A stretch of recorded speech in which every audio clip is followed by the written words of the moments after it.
Hello friends, welcome to Dhakad academy और मैं आपका टीचर पुष्पेंद्र धाकड़।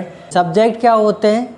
देखिएगा, जब भी हम टेंस पढ़ रहे होते हैं या कोई भी चीज़ पढ़ रहे हो तो सबसे उसमें जो मेन चीज़ होती है वो आपका सब्जेक्ट होता है। अब वो सब्जेक्ट आपके दो तरह के होते हैं, सिंगुलर और प्लूरल। सिंगुलर सब्जेक्ट क्या होता है? सिंगुलर सब्जेक्ट वो होता है जिसमें केवल एक की बात हो रही हो। एक की बात हो रही हो का मतलब क्या है? जिसमें कोई एक व्यक्ति हो या वस्तु हो, कोई भी एक चीज़ हो, कोई प्लेस भी हो तो कोई एक हो। तो इसमें मोस्टली जो सिंगुलर सब्जेक्ट जो होते हैं वो क्या होते हैं? ही, शी, इट, आई और यू। ही, शी, इट, आई और यू, और किसी का भी नाम, एनी नेम।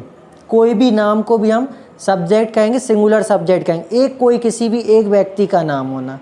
जैसे मैं पढ़ाता हूँ तो जो मैं है, मैं सब्जेक्ट, आई वो आपका सब्जेक्ट होगा। वो खेलता है तो वो ही जो है वो आपका एक सब्जेक्ट होगा। तुम पढ़ते हो तो तुम पढ़ते हो तो तुम यहाँ पर यू है, ये आपका सब्जेक्ट है। ये आपके सभी सिंगुलर सब्जेक्ट हैं। अब इसके बाद आपका आता है प्लूरल सब्जेक्ट।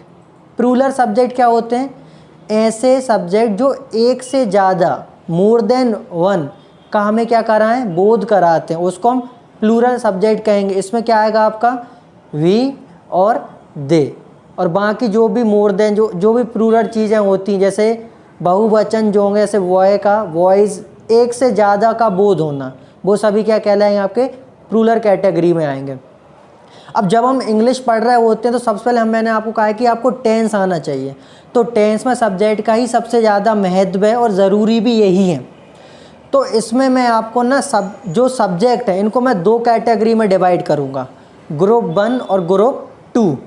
ग्रुप 1 जो होता है बेसिकली ये आपका प्योर सिंगुलर ग्रुप होता है, जिसमें ही, शी, इट, एनी नेम आएगा, या कोई भी थिंग या किसी प्लेस का नेम। ग्रुप नंबर 2 ये आपका मिक्सअप ग्रुप होता है। इसमें सिंगुलर प्लस प्लूरल दोनों आएंगे, आई, वी, दे, यू, और कोई भी प्लूरल सब्जेक्ट। अब आप कहेंगे कि सर आपने दो ग्रुप में क्यों डिवाइड करा इसको? मैंने इसलिए करा है क्योंकि जो ग्रुप 1 है और एक ग्रुप 2 है, जो ग्रुप 1 के जितने भी सब्जेक्ट हैं वो एक जैसा उनमें रूल फॉलो होता है, और जो ग्रुप 2 में उनमें एक जैसा रूल फॉलो होता है, भले ही ग्रुप 2 में वो सिंगुलर और प्लूरल का मिक्सअप क्यों ना हो। तो बेसिकली आप मान के चलो कि सिंगुलर जो फर्स्ट ग्रुप है वो आपका सिंगुलर होगा, और सेकंड ग्रुप जो आपका होगा वो प्लूरल ग्रुप होगा। लेकिन उसमें आई और यू भी इंक्लूडेड रहेंगे, क्योंकि आई और यू भी अधिकतर आपके जो प्लूरल सब्जेक्ट की जो प्रॉपर्टीज़ होती हैं उसी हिसाब से वो फॉलो करती हैं। तो आपको सब्जेक्ट जानना था जो कि बहुत ज़रूरी था। अभी तक बेसिक इंग्लिश में आपको यही सब्जेक्ट और इसी तरीके से समझना बेहतर रहेगा। तो मैंने आपको सब्जेक्ट को दो ग्रुप में बांट दिया है, ग्रुप 1 और ग्रुप 2। तो ग्रुप 1 में सिर्फ आपके सिंगुलर की बात होगी और ग्रुप 2 में आपका प्लूरल की बात होगी, लेकिन इसमें सिंगुलर भी आएगा, आई और यू। बट आप याद रखने के लिए आप रख लो group 1 is singular, group 2 is plural. Group 1 क्या होगा? He, she, it, any name, और आपका जो प्लूरल और जो सेकंड ग्रुप हो गया वो क्या होगा? आई, वी, दे, यू। इस तरीके से आप समझ सकते हैं। अभी मैंने ऐसा क्यों पढ़ा है, जब आप टेंस पढ़ेंगे ना तो आपको आसानी समझ में आ जाएगी सर आपने ग्रुप 1 ग्रुप 2 में डिवाइड क्यों किया था। कि इसलिए करा है क्योंकि जो ग्रुप 1 की प्रॉपर्टीज़ होती हैं वो एक तरफ चलती हैं और ग्रुप 2 की प्रॉपर्टीज़ एक तरफ चलती हैं, इसलिए।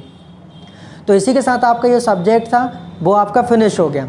अब सब्जेक्ट के बाद जो आपको जानना चाहिए टेंस पढ़ने से पहले, वो आपका होता है हेल्पिंग वर्ब, मेन वर्ब और object. Helping verb, main verb और ऑब्जेक्ट। हेल्पिंग वर्ब क्या होती है मैं आपको टेंस के हिसाब से बता रहा हूँ। टेंस में जो हेल्पिंग वर्ब का काम होता है वो टेंस को पहचानने का ही काम होता है। जैसे अगर किसी टेंस में हेल्पिंग वर्ब डू या डज है तो वो आपका प्रेजेंट टेंस होगा। इज एम आर है तो प्रेजेंट कंटिन्यूस टेंस होगा। तो सिंपल सी बात है, हेल्पिंग वर्ब का आपके टेंस में काम होता है उस टेंस को पहचानना कि ये कौन सा टेंस है। तीसरी चीज़ मेन वर्ब। मेन वर्ब आप सब जानते ही हैं, जो भी व्यक्ति या सब्जेक्ट जो काम कर रहा होता है उसको हम मेन वर्ब के थ्रू बोलते हैं। जैसे पढ़ना, पढ़ाना, बोलना, हंसना, लिखना, ये सब चीज़ें आपकी मेन वर्ब होंगी। ऑब्जेक्ट क्या होगा आपका? जिसको काम हो रहा है या जो काम हो रहा है, मेन जिसको ऑब्जेक्टिव लेके काम हो रहा है वो आपका ऑब्जेक्ट कहलाएगा।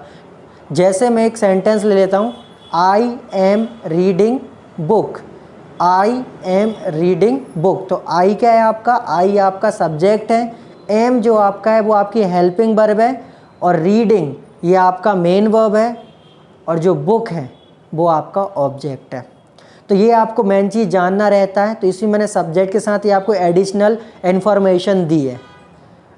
तो इसी के साथ ये जो वीडियो लेक्चर था पहला वाला इंट्रोडक्शन था, बेसिकली बेसिक इंग्लिश का जो आपको कुछ टर्म्स जाननी थी उसके लिए था, ये एंड होता है यहीं पर। अब हम मिलते हैं आपको दूसरे लेक्चर में।